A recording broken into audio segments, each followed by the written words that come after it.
Hello, beautiful.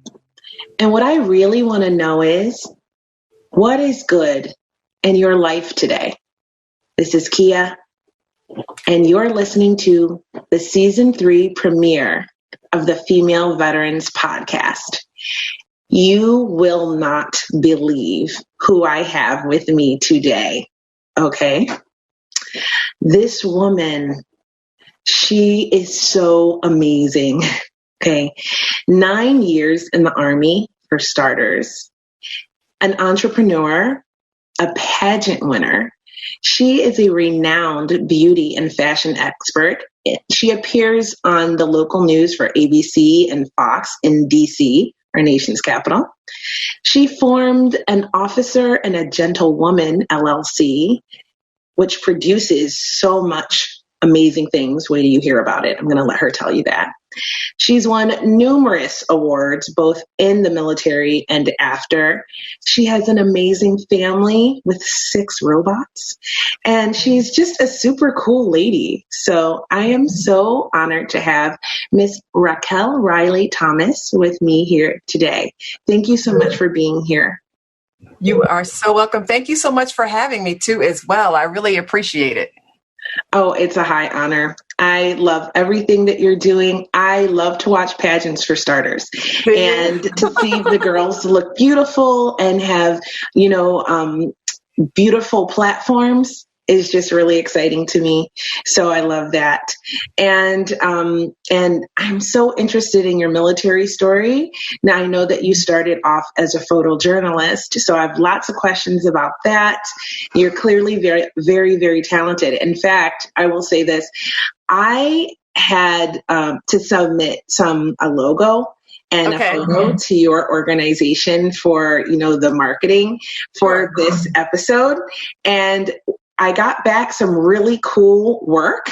Right. And I said, this is really great. Your graphic artist is so talented. Thank you for sending me this. And I was told that the graphic artist was out that day. Yeah. And it was you. It was me. I had to do it. I did. I wanted to make sure that I put something out that made sense to the community and also embraced what you are doing with this podcast, which I'm extremely honored to be a part of. I think it was very important that the ad said something that made sense for not only myself, but the community as well as for yourself. And he was out.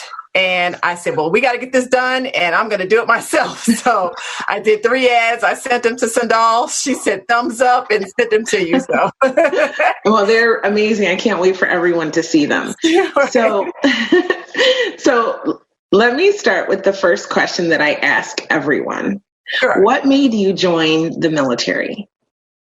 What made me join the military initially was the fact that my mother, as well as my grandmother and my aunt, all served in the United States Army. Can you believe it? Oh my God. I can't. You often hear about a legacy for being the reason why someone joined, but you hardly ever hear that it's a female legacy. I am so blown away. That's really amazing.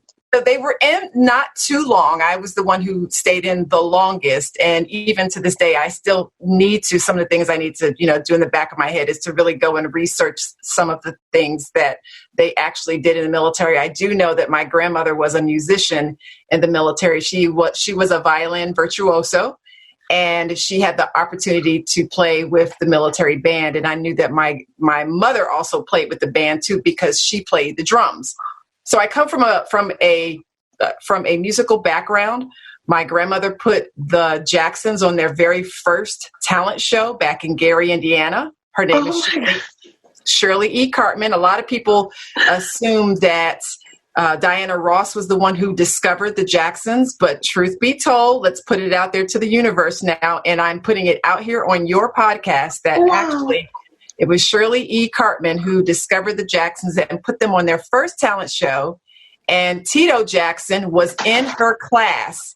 She gave him a D because he could not read music. Can you? She wrote a book called A Teacher Remembers the Jacksons, and she put that in there. Yes, ma'am. Oh my goodness. That is so incredible. So everyone's hearing it first.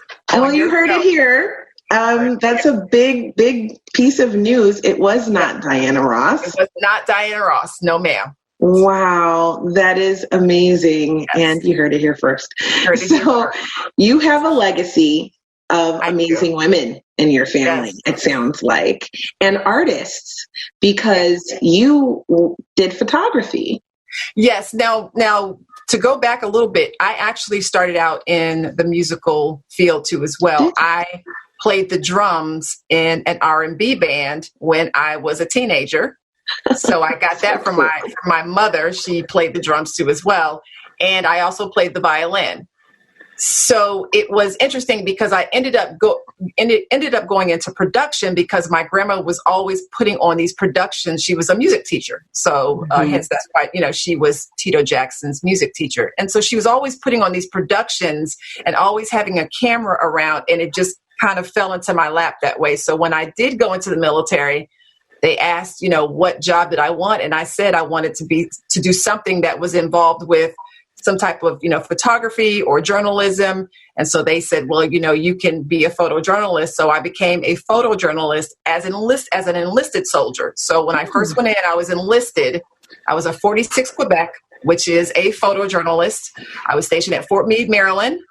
And then from there, and if you want me to keep going, I can, but I just wanted to tell you that's how it started out with the photography. So photography really came from my family too as well. I just didn't really realize how much it would influence me later on down the line though. Mm-hmm. That's incredible. Yes.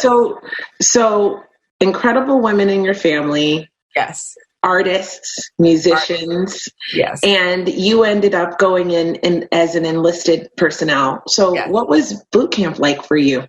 Oh, boot camp was strenuous. I have this funny story that I'm writing a book, and I'll let you know about that later on. But I'm writing a book, an autobiography that pretty much talks a little bit about this particular story that I'm going to tell you. So, for those who are listening, when you go into boot camp, they expect you to just simply bring, your underwear, your t-shirts, your socks, those sort of things, your personal items, and that's it.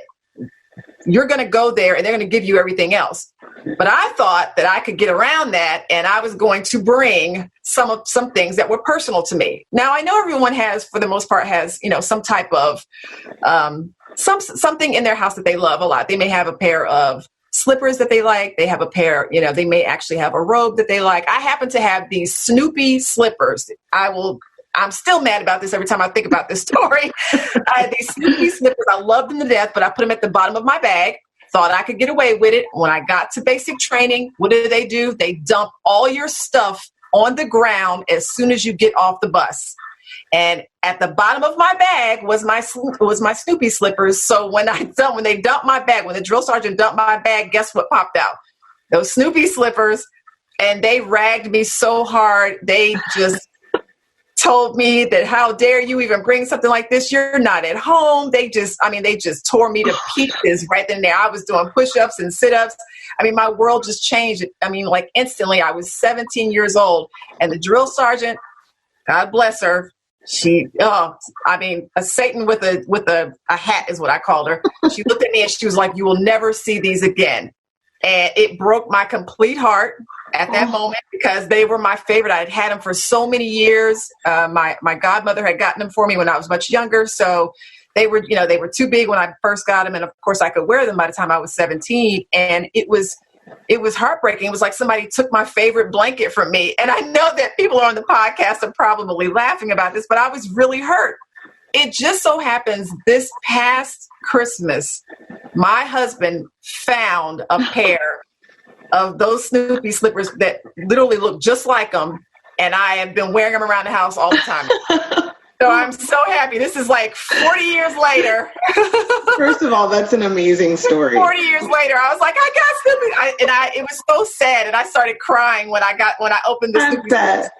Look, not the rest of the gifts for Christmas, but those Snoopy slippers meant so much to me. He found it because it was very hard to find these particular kind. They had the little, had the little ears and so forth. It was just a particular time back then, in 1990, and so that was that. Basic training was tough. However, besides that, it was very tough, but it did teach me a lot about leadership and a lot about teamwork. So, for any of those young ladies out there who are thinking about going into the military, I will tell you that if you are not a team player, if you are the only child and you've never shared anything, those things will go away very quickly when you get to basic training, because you have to depend on your comrade on the left and right of you immediately when you get there. When you get to your rooms, when you are on the range, when you're on the firing range, everything is about teamwork and how to make sure that you are able to depend on the person to the left or right of you, and also, and depend on their expertise, because everybody has something special about them that they can do a little better than you. So instead of you hating on it, you embrace it, because you know that you can, at the end of the day, you can accomplish this mission together because everybody has their own expertise in things. Mm-hmm. So I definitely learned that in basic training.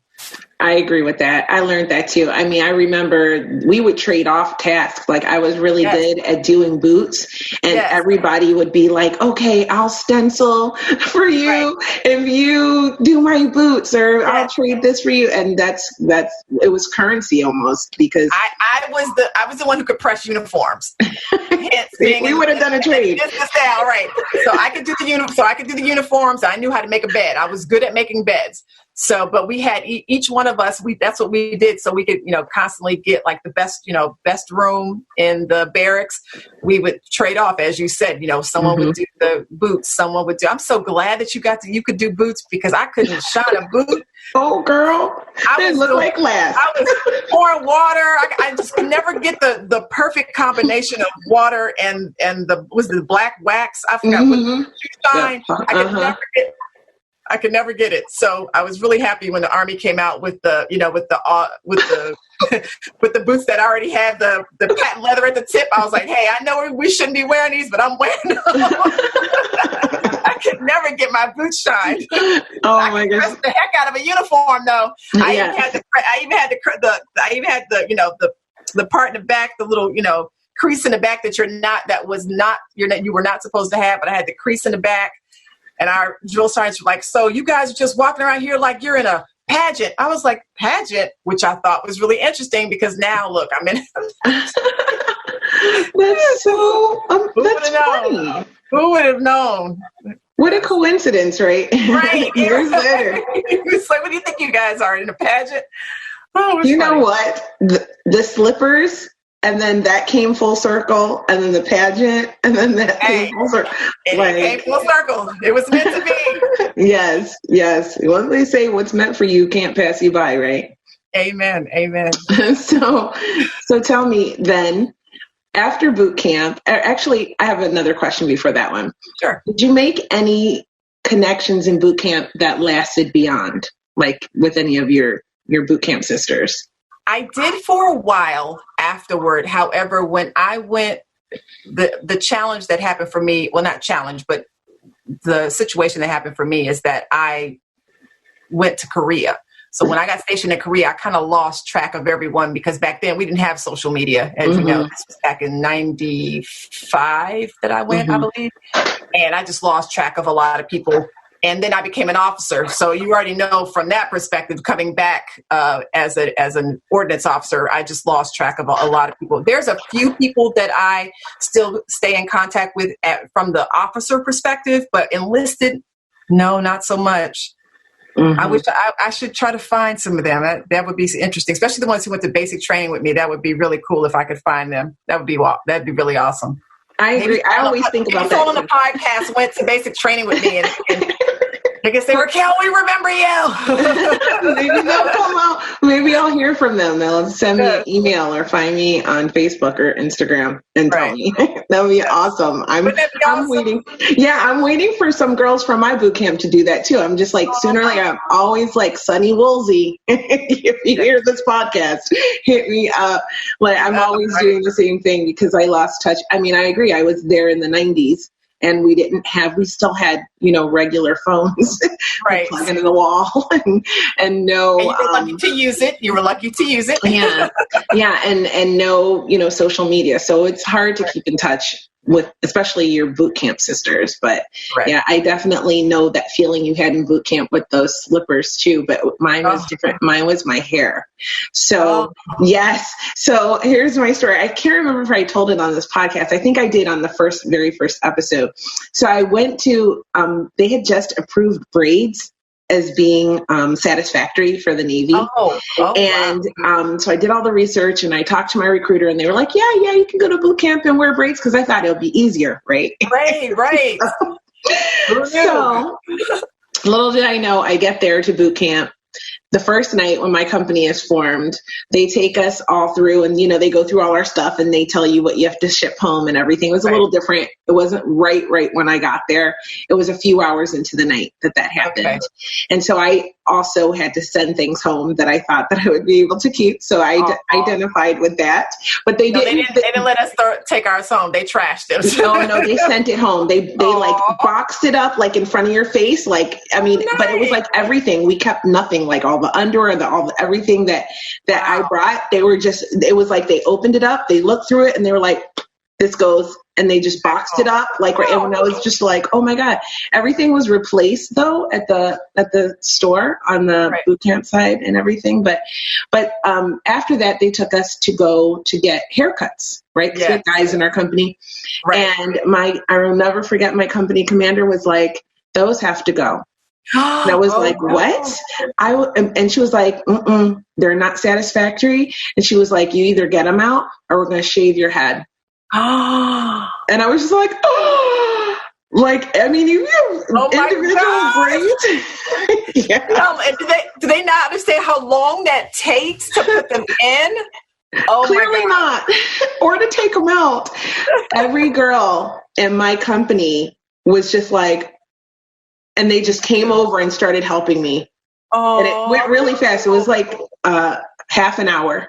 Oh, wow. Because all of the girls started helping me take them down. They did not want you to get your head shaved. Wow. Mm-hmm. Yeah. That's what I mean. Crazy. It's like team effort immediately. There were no color issues. There was no drama. And it was, diversity was there. You get it. But at the same time, it wasn't even about that. It was simply about, please help. We are all in this together. Yes. We all bleed the same color, and we need help, because if one doesn't get through, none of us get through. You're pulling your battle buddy. Let's go. We got to get this done. Mm-hmm. No man left behind, right? No man left behind. I use that with my daughters now. I use that same philosophy. But you don't ever leave, like in regards to them being sisters, do not ever leave a man behind. You never leave your sister behind. Mm-hmm. I love that. I use that actually, and I coach podcasting as well. And I use that with my students all the time. I'm like, we're going to get through this course and no one's going to get left behind. Let's get each other through it. Let's all cross the finish line. So it still sticks with you, Right. So, okay. So boot camp, I think for both of us was pretty wild. And you said that after boot camp, you went to Korea. So what was your active duty enlisted experience like? Right. And how did you become an officer? Sure. So when I first went into the military, I was in the reserve, and then I stayed in the reserve for about a year and a half. And I started to really like what I was doing. So I thought that I could just go ahead and re-enlist and go ahead and, go ahead and go active duty. The challenge with that was that apparently photojournalism was not available at that time, so I had to become a radio operator.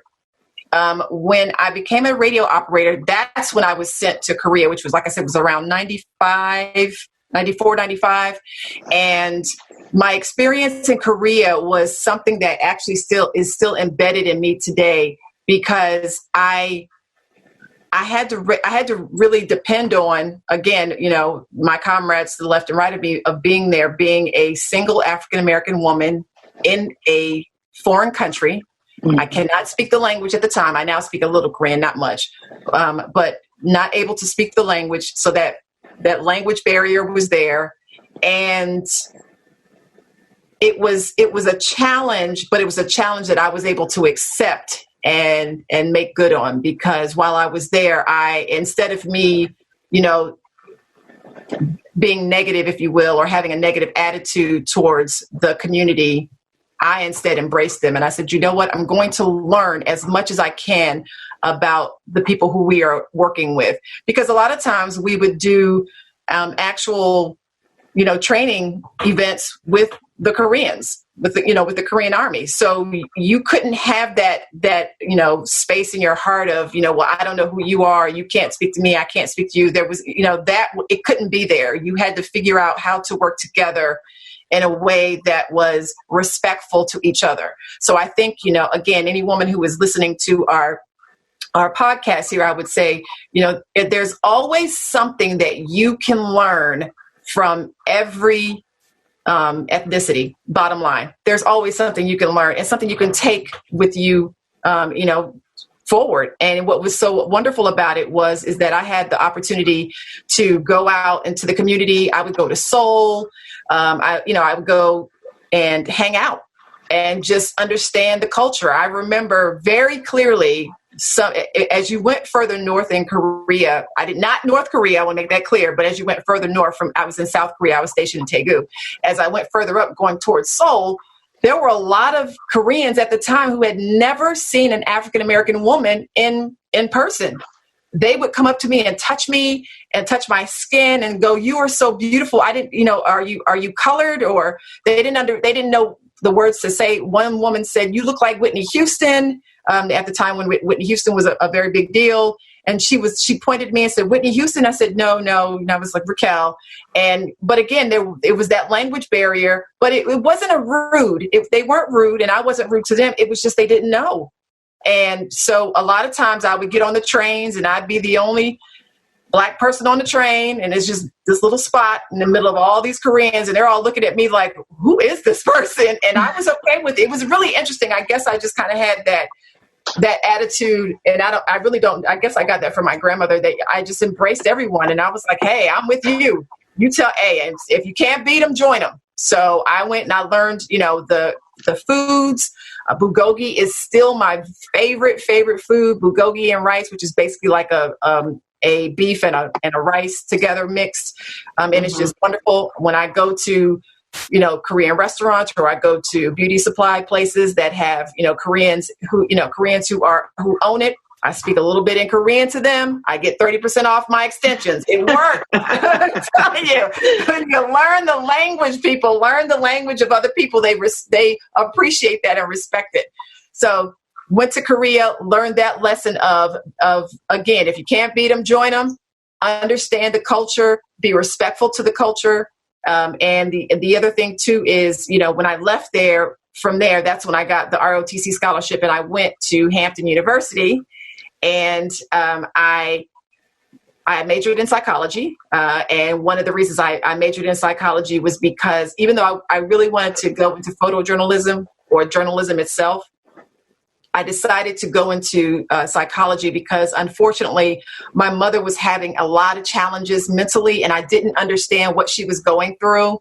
It was heartbreaking, and there are a lot of things that I will probably take to my grave that she had, or that she did to me from a mental perspective and physical perspective. It was just a lot of abuse, verbal and physical abuse. And I didn't understand it when I moved with her. When I turned 7, I moved with her. And so I had to do that for my sanity. I had to go and learn about psychology and understand the mind and understand why people do what they do. I had to do it for my sanity. So I went to Hampton, graduated with honors. I'm very happy to say that I graduated with honors in their ROTC program. I graduated second in a class, and then I went on to become an ordnance officer. So don't understand why I got ordnance. I still never understood that, but it ended up working out for the best.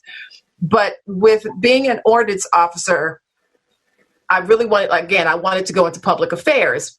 So you write up on this list about all the things that you want, that you want your first, your first choice, your second choice, your third choice. And my first choice was public affairs. I ended up getting ordnance, and I found out later on down the line that the women who were at the top of their class and who were at the top of, their PT test, their physical fitness tests, who were doing really great, and who were African American, they were pulling us. They were basically flagging us because they needed more African American women who were at the top of their game in the ordnance field. I didn't know that at the time. So keep that in mind, ladies, if you decide that you want to, partake in, ROTC at a school. Keep in mind that if you put choices down, you may not necessarily get them because the Army is going to, or military is going to put you where they need you. That's true. So you've got to make sure that you understand that that could happen. You want this, but it happened for me to end up getting an ordinance. But it was one of the best things in my life because I met my husband. So, hey, we'll take it. That's great. So it worked out down the line.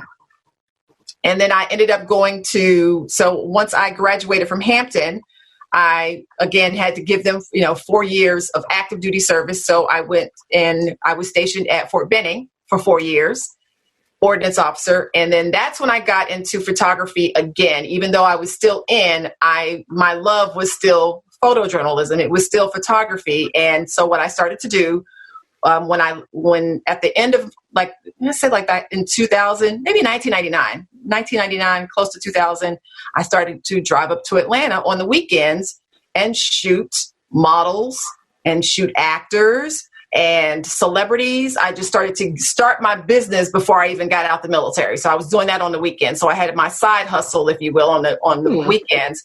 And then I sent my first photo off to Jet Magazine for their Jet Beauty of the Week. I don't know if a lot of the podcast listeners know about Jet Magazine, but there was a African American magazine that was huge. It's like an Essence, but it was just a smaller version.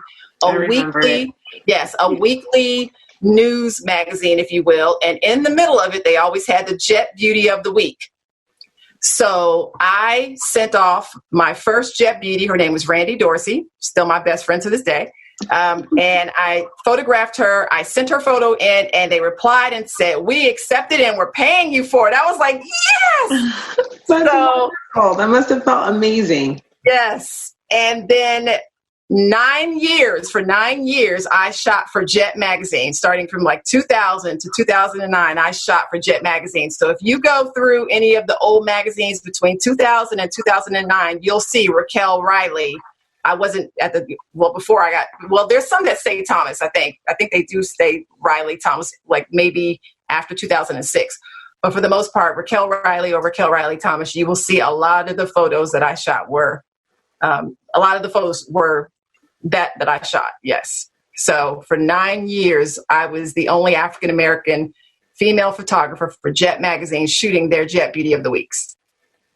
Wow, that's incredible. I probably saw some of your work. Yes. That's pretty cool. Yes. So, and also it's really cool that you were doing this as a side hustle. Yes. Before you were even out of the military, because I noticed in the veterans that I talk to that if you start something before you get out, your transition seems to be a bit smoother. It's easier. It is easier, even though everyone doesn't want you to get out. I was getting all kinds of conversations from the head honchos, the heavy brass. When I say heavy brass, I mean the colonels and so forth. And no one wanted you to get out because, of course, the military put time and effort into you and, to get you to where you were. And plus, they paid for you to go to school. And I got all that. But I felt my time was up and I really wanted to be an entrepreneur. I really wanted to be my own boss. And I felt that I had to go back to something that I loved, which was photography. And so when I got out the military, I literally just transitioned right into that business of, I bought a house in Atlanta. I had my whole garage revamped so that it'd be a photography studio. And I was shooting and I was shooting a lot because I just, put my cards together. I did my own marketing, put my cards together. So I've been doing this for a long time. So if my graphic artist is not around, I can handle it. Get it. No problem. I got you. We go ahead and pull out my stencil. So, but I was, I started my business with the Jet Beauties, and then I started shooting a lot of the models and a lot of the the celebrities in the area. And what was interesting is, so there's this really cool thing in modeling agencies where you as a photographer can go in and you can put your stuff on their plate and say, hey, look, I want to be your referral photographer. So any model that comes in that's new, send her to me. And that's a nice chunk of change. If you think about all the models that they have coming in their agencies, you get 4 or 5 agencies on your side and you become one of their referral photographers. You could really make a great living off of that. So I went in to Elite Modeling Agency. They are one of the top modeling agencies in the world. They still are. Yes. To Elite Atlanta. I walked in, I already had my appointment with one of the agents. I sat down, I gave her my pitch. I told her who I was, what I've done, showed her all my photography. And she looked at my stuff and she said, these are great. They're beautiful. I'm thinking in the back of my head, great, I'm about to get this on their referral list. She's like, but I'm actually more interested in you. I said, what? She goes, how tall are you? I said, 5'9". She goes, you're beautiful. And I want you as a commercial model in our agent. Oh, lovely. I said, what? You can't make this kind of stuff up. I promise you. I'll tell you, God is on my side. I literally walked in there thinking I was going to be a photographer on their referral list. She took me over to, her name was Victoria Dura. She still knows this to this day. If you could get her on the podcast, you're like, yep, she's right. So she took me over to Kitty Bundy. Kitty Bundy was the commercial agent.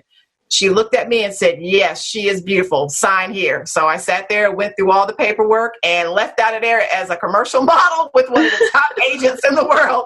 I'm still stunned. Like, how did that happen?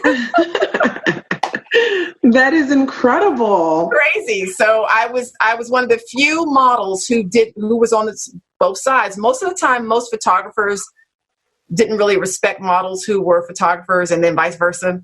And I just happened to have the respect of both sides because I literally went to school for photography when I was in the Army. And then to be picked up by one of the top agencies in the world, I mean, you can't really knock me for that. So do your homework, ladies. Do your homework. If you want to get in the industry, know the industry. When you're transitioning out, know the industry that you want to get in. Don't let anyone tell you that you cannot do it. You can do it. You can make this happen. What I always tell people is put their invisible headphones on and focus on your dreams, what really makes you excited about living. And if you get up every morning and you're excited about X, whatever X is, go for it. Keep doing it. Absolutely. That's beautiful advice. And so this is how your transition out of the military went really smoothly. Yes. Did you come across any obstacles after getting out?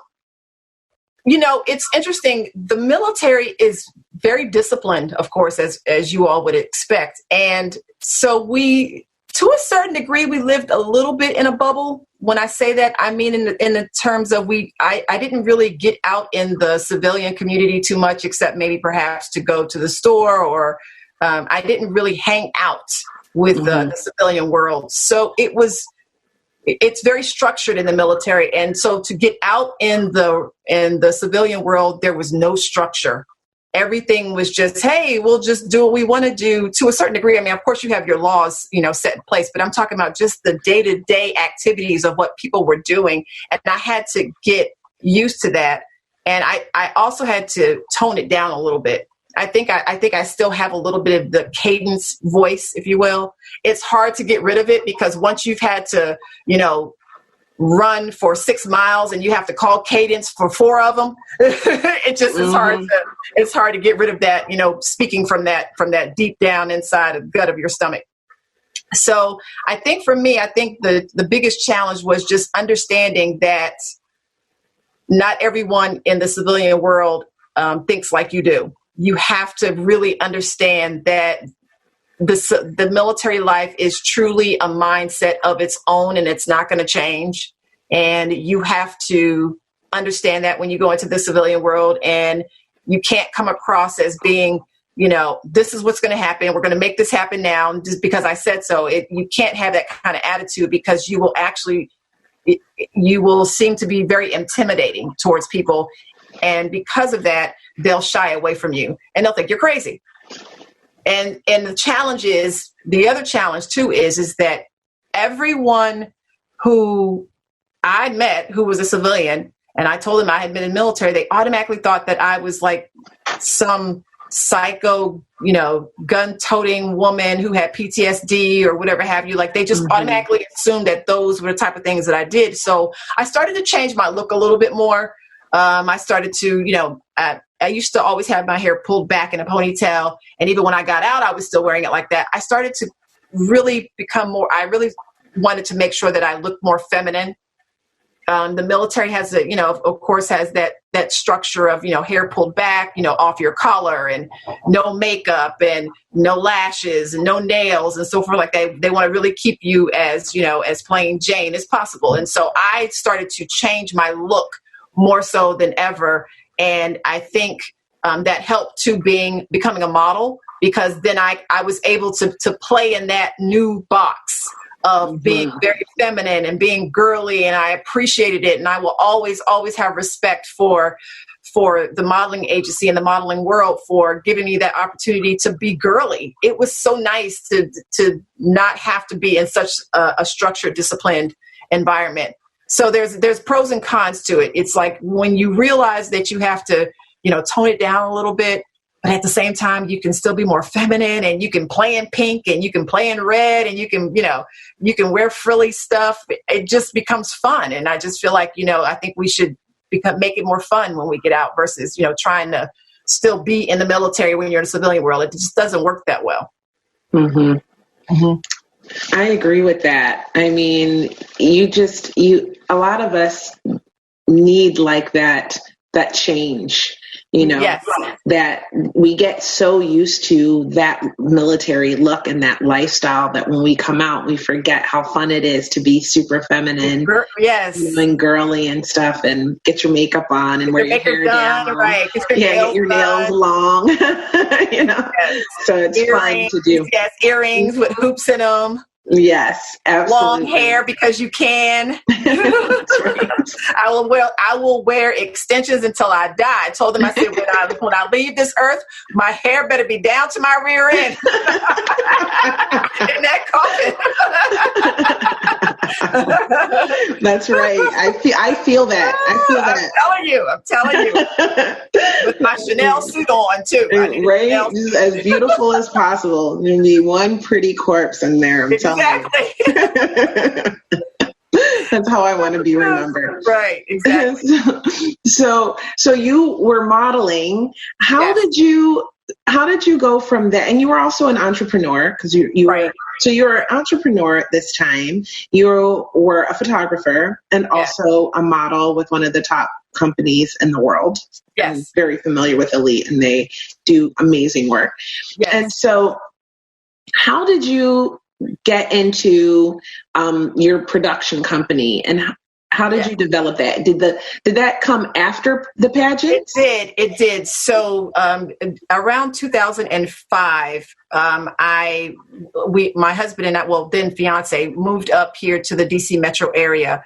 And when we moved up here, I was still doing photography in Atlanta, but it was just becoming a little bit more of a task, because even though my business was set up there, I just really was not interested in trying to continue to do that traveling. It was tough. And then I got pregnant with my first daughter. And so that was like a whole nother, set of challenges that I needed to deal with. And I was like, trying to bring her and then trying to take the equipment. It was just too much, because then I was like, I had to keep equipment in a storage area, because I didn't want to have storage down there, storage up here. So from a logistical standpoint, it just wasn't making any sense. It made more sense if I just, started up here. I decided to stop doing professional photography up here, but I still wanted to stay in production. I still loved being behind the camera. I know that sounds really crazy, being a former model, but it's really interesting. Even though being in front of the model, being in front of a wonderful thing, and I think it's awesome. I really, really, really enjoy being behind the camera and making people look amazing. I love that, and it will always be a part of me. So when I got up here and we settled in and so forth, I went on ahead and started taking care of my daughter, we moved into a different house. We just got, the family together. One day when my daughter was about 3, before I even started my company, I was in lull and during this time frame. I shut down Photography by Raquel, and I had not started an Officer and Gentlewoman yet. I was kind of like I said, I was in that mommy mode at that time. She was around 3, and she said, "How come none of these princesses look like me?" And she was looking through these DVDs that were in front of her. Hopefully, everybody knows what a DVD is. I know it's been a DVD in front of her DVD player. And she said, "I don't see anybody who looks like me." Something to that effect. I don't remember the exact words. It's been a long time. I still have mommy brain, but I remember giving her some BS answer. And I said something to the effect of, "Oh, baby, you're so beautiful. I mean, that's not a big deal." And she just kind of gave me this look like, "I know you're lying to me," but she's 3, so she didn't really know how to express herself. But it stuck with me. It really stuck with me. And I knew in the back of my head that I was going to have to fix that one day. And I was washing clothes, didn't know how I was going to do this. And all of a sudden, a few months later, it was either Miss America or Miss Universe that came on. I think it was Miss Universe because of the time of the year, but it might have been Miss America. I can't remember which one it was. But I said, that's it. I'm getting in a pageant. Daggone it, if my daughter doesn't see Disney princesses, well, I shouldn't use Disney because I don't want them to throw rocks at me. But if they don't see princesses if she doesn't see princesses that look like her on these DVDs, then I'm going to be her princess. So, that whole military, if you can't do it for her, I'm going to do it for I love that. So I told my husband, I said, "I'm going to get in a pageant." He looked at me like, "What?" I said, "I'm getting in a pageant." So I went online and I was like, I'm going to get in the Miss America pageant because, I think I look okay. And I think I still got the body for it. I've been working out. Miss America said, and no, you are married and you have kids and you are aged out. So it was a no across the board. So I kept looking and found Mrs. America. Mrs. America is for women who are married, who can have kids. You don't necessarily have to have kids. And there is no age limit. It was perfect for me. Now, here's the crazy part about this. When I decided to go do this, I'm living in Maryland, I decided to get into the Mrs. Maryland America pageant in 2010. And I decided this in February of 2010. The pageant was in June. I had absolutely no idea what I was doing. Oh my gosh. What's that? February, March, April, May, June. 4 months, probably like 3 and some change if you really look at it. But 3.5 to 4 months, I had to get ready for a pageant I knew nothing about, but I was determined. And I said, I'm going to do this for my daughter. And I said, if I win this crown, I will give you this crown. And she said, okay. So I prepped. I told my husband what I was going to do. He said, now let me go ahead and let you know my husband is he was a West Point grad, number 1. Number 2, he played Army football on the winningest team in history of West Point. So understand his mindset when he told me this. He said, "Are you going to really do it?" I said, "Yes." He said, "Okay, you're going to have to prep." So he took me through drills for 4 months. Couldn't stand him for 4 months. Couldn't stand him. But I look good on stage, though. Woo! I look good on stage. So I went to the pageant, won. Not only did I win, I won fitness. I won the fitness award, and that made me feel really good because I had an 8-month-old. Sophia was 8 months. That's amazing. And so Maria's 3 and Sophia's 8 months. And please don't quote me on these numbers because again, mommy brain, but I think she was around 8 months. June, July. I think she was just turning 1. Around the pageant time. She was just turning 1, but I had to practice, of course, up to that point. Mm-hmm. So it made me feel good because I was able to go back to my military discipline. So that's another key point here that I want to let your listeners know is that go back to what you know that was good in your life. And I knew that discipline of being in the military, I took that and brought it into the pageant world, and I used it to my advantage. I knew how to write what I needed to write, marketing. I knew how to speak well. I knew how to stand tall, look good, kick butt. I knew how to stand, I knew how to dress. I knew how to make sure that my whole outfits looked nice, even though they weren't necessarily, that expensive like some of the other pageant girls. I took what I had in my closet and I got it, got it tapered and, made sure that everything looked great on me when I was on stage. Not because I thought I was better then, but because I knew this is what I knew. This is how I knew how to transition from being in the military to being in the pageant world. There wasn't really a big difference because there's still disciplines in the pageant world that people are a little afraid of. And instead of them embracing it, they want to talk about pageants in a negative form. And it's like, no, actually, you have to be very disciplined to be in pageantry because there are things that you need to look a certain way. They want you to speak a certain way. They want you to stand tall. They want you to look good. You have to have confidence on the stage. And so all those things I embraced from being in the military, especially being an officer. Because you have to stand and give briefs a lot in the military. So again, I was able to, when they started asking me questions in the interview, I went right back to, the things that I did in the military, and I was able to speak about the things that I loved with confidence. And then my platform was veterans employment. I love that. So I won that. I won that contest. I won the Mrs. Maryland America 2010. I then went to the national pageant. So the Mrs. Maryland America, of course, was the state level. The next level was the national level. And the national level was the Mrs. America pageant. So that pageant was in August. So I went to that pageant and I won first runner-up. I was the first runner-up of Maryland ever in the 40-plus history of the pageant. And I was the first African-American to hit first runner-up. Wow, just making history. That's incredible. And they ended up selecting their first actual national winner in 2014. Her name is Austin Williams. And she told me here recently, she said, you cracked the ceiling so I could get through. That's and right. I almost just broke down because I had felt so bad about losing at that point. And she said, no, she was like, you did that. But we were able to, we were able to get through, and I got us through. And I, gave fist bumps and hugged and cried, and it was really cool. Oh, that sounds so beautiful. I could drop a tear myself. So after I got out of the pageant. After I was done with the pageant, I still loved it. I loved the atmosphere. I loved the girliness about it, and I loved what it meant. And the owner, David Marmel, he just really emphasized the part about married women are the backbone, and we really are backbones of our families, and we have to be able to do everything. We have to be doctors, we have to be attorneys, yes. We have to be, we have to, be psychologists. We have to be everything for our families. And so I had so much respect for the organization. I kept talking about it on, social media and just really, giving it, kudos. And then they reached out to me and they said, hey, do you want to be a judge for the next year? And I was like, what? A judge at the national pageant? Heck yeah, I'll be there. And the woman that we selected went on to win Mrs. World. So I kind of give myself a little pat on the back for that because I feel like, hey, I knew how to pick.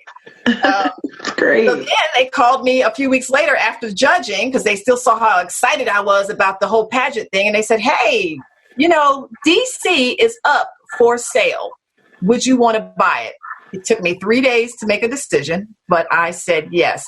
Now, just for those who don't understand, in our organization, in the Mrs. America organization, all the states run their own. So you have people who own production companies who own the rights, the license, and for the franchise itself.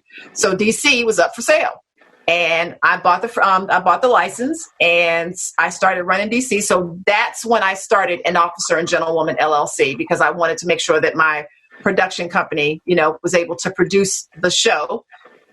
We are now producing the show. We started the show back in 2012. Well, we did our first show in 2012, and we had maybe, I think 5 contestants.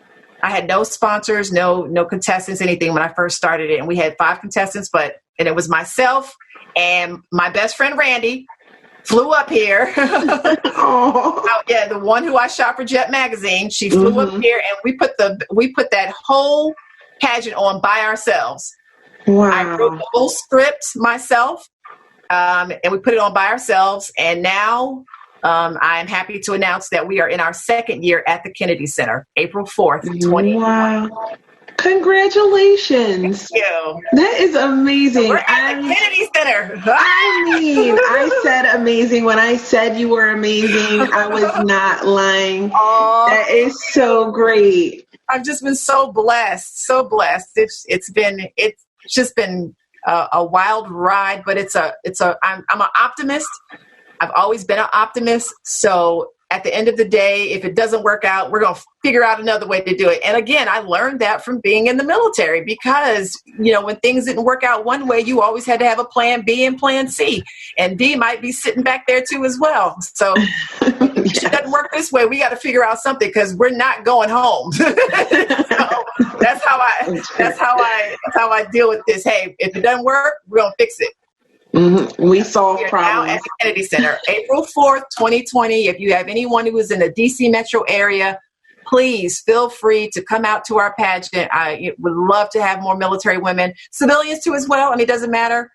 It'll be a packed house, and I'm very excited about it. I'm excited for the women who are in the pageant.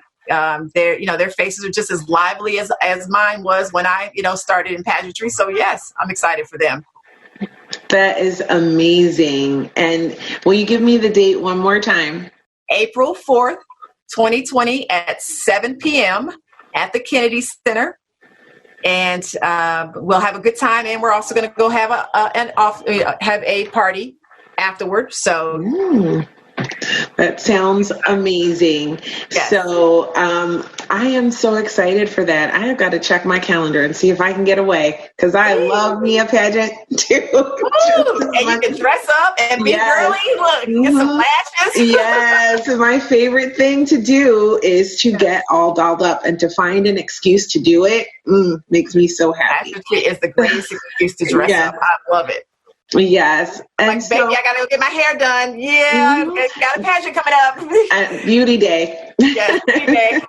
I have a maintenance week. I actually do. I actually have a maintenance week each year. I'm sorry, not each year. Each month I have a beauty week. So I go get my hair done, my nails done, my lashes done, everything done once a month. I know, crazy, but it's true.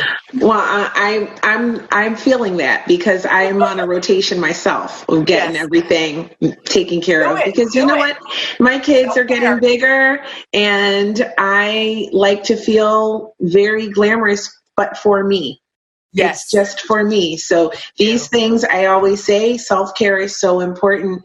And a lot of times when we're coming through like trauma or we're healing from whatever life has thrown at us, or we're just a mom who just has been so busy taking care of their babies that we kind of forget about how important our self-care is. And self-care might be different to everyone. Some people, it might be meditation, yoga. For me, it's all of those things. And getting fixed up, get my nails done, getting waxed, like all of those things that make me feel beautiful to me. Yes. And I'm about that life too. So I am feeling beauty week.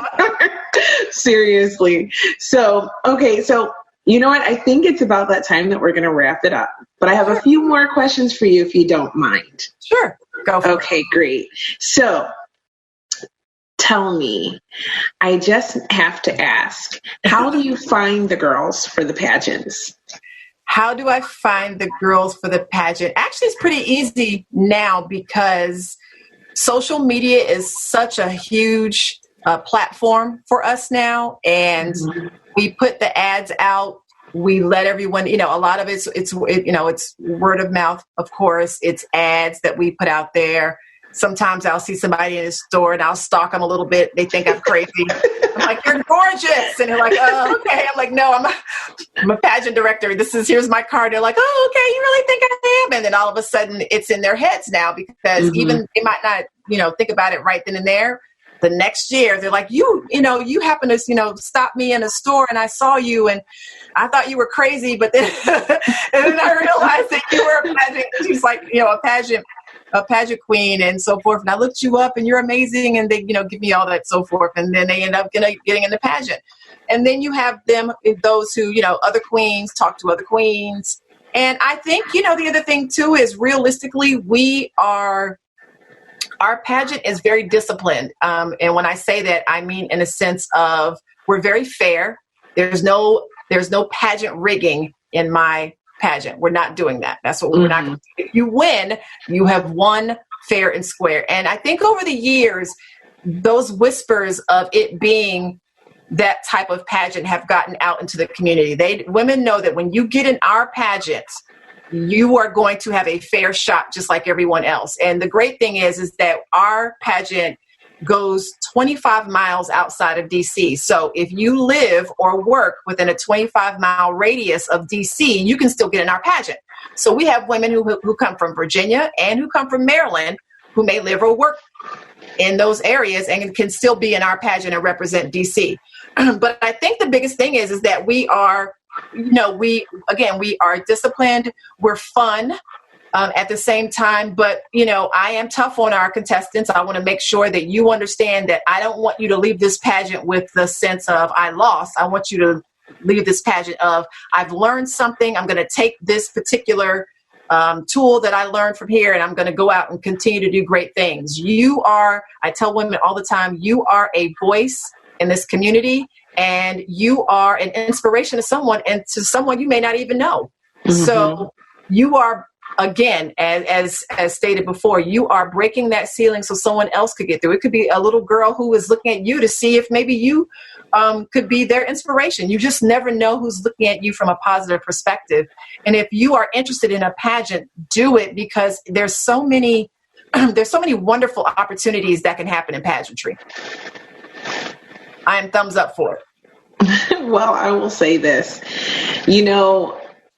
just the fact of being on that stage and just sharing your platform is so inspirational. You don't ever know who you're going to inspire. It is the exact same thing I tell my guests when they come on to this podcast. Sure. Because everyone has an opportunity to be an inspiration by sharing their story here. Yes. And you have been so inspirational today. I think many people listening, just hearing your journey, would feel so inspired by everything that you've accomplished in your life, and you're still so young. So my birthday is in 2 weeks. February 16th. Birthday! And I'm so glad that you came on here and shared your story with me. It's such a privilege to be a part of that. And so I have just a couple more questions. Sure. Tell me, what advice do you have for our veteran sisters so that they may thrive in life the way you have?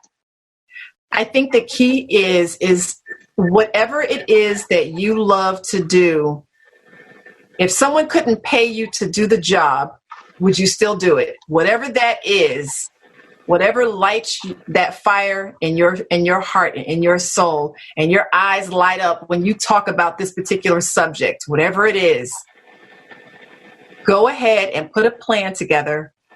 Go look at the other subject matter experts in your field, follow steps that they followed, and continue to thrive. I just so happened here recently, I had the wonderful opportunity of graduating from Harvard Online Business School. I was certified in one of their classes, Mastery of Negotiation, and there was a lot of people who were in there who, had long just years of experience in business, but they needed to, they needed to learn from the subject matter experts. So it's key that you do what you love, don't turn back, and learn from the subject matter experts. And have fun doing it. That's the mandatory fun. That's what I call it. Mandatory fun. I love that. I am actually going to take that advice myself on mandatory fun. And I will tell you this, this podcast I'll do for free because of what it means to me to do and to provide your eyes light up. For women like yourself to share their stories, that it might help one person. Yes. Any of the stories that come on this podcast that the women share with me, my veteran sisters, it's such a privilege, and I always get the best advice, so I feel really blessed, and it's so much fun. And the same thing with coaching for the London Reel, for podcasting and working with Brian Rose. I would do that for free. It's so much fun. So I absolutely support that advice. That is amazing advice. Everybody should take it. And you just heard why. You have had such an incredible journey and have been so successful. So absolutely amazing advice. Thank you. Thank you so much. I appreciate it. And where can all of the listeners find you? Now, I'll put all the links in the show notes in the description box, of course. But if you would tell us where we can find you, if we want to learn more about you and find out about the pageants and just follow you on social. So this is a twofold. So the business address is AOA-GW LLC. So an officer and gentlewoman LLC. So AOA GW LLC. This is if you want to know about the pageants. And again, there's 7 subsidiaries in my company. So if there's, we have Little Miss North America, for the little girls, 7 to 12 years old. We have Miss DC, women who are single, and single means never married, widowed, divorced, legally separated. Okay. We also have, Raquel Riley Thomas, Image Consulting, which is me, of course. And that is when you can, if you want to say, well, you know what, Raquel, I love the pageant stuff and so forth, but I really need some tips or inspiration. Or I need you to go in my closet and fix my closet and so forth. Then that's when you reach out to me as RaquelRileyThomas.com. And it all links. So start off with an officer and gentlewoman LLC, and then the links will take you directly to where you want to go. And then on Instagram, if you want to just follow me, it's Raquel Riley Thomas. I'm easy. If you want to follow me on Facebook, Raquel Riley Thomas. If you want to follow the company, it's AOAGW LLC on both Facebook and Instagram and Twitter. So I tried to keep everything easy so you can find me. But I would love to have your listeners, follow me on Instagram, because I have the opportunity to talk to you guys too as well. So yeah. That's amazing. I definitely follow you and love your posts. So I think everyone should do the same thing. And because we're all veteran sisters, and we should support each other in what we're doing and just see each other thrive, I feel like. So I just have to thank you so very much for your time. I know we're both busy moms and we're both doing so many things. And I just appreciate it so much for you to come and be on my podcast and share your story. You're such an incredible woman, and I am so glad to have connected with you. So thank you. Thank you too. You are so amazing. And thank you for doing this too and having this platform for us to speak and tell our story. We appreciate it so much. Thank you. And with that, I'm going to wrap it up. So I'm going to just say thank you so much for listening. I appreciate you guys so much. I love you guys, and I'll talk to you next time.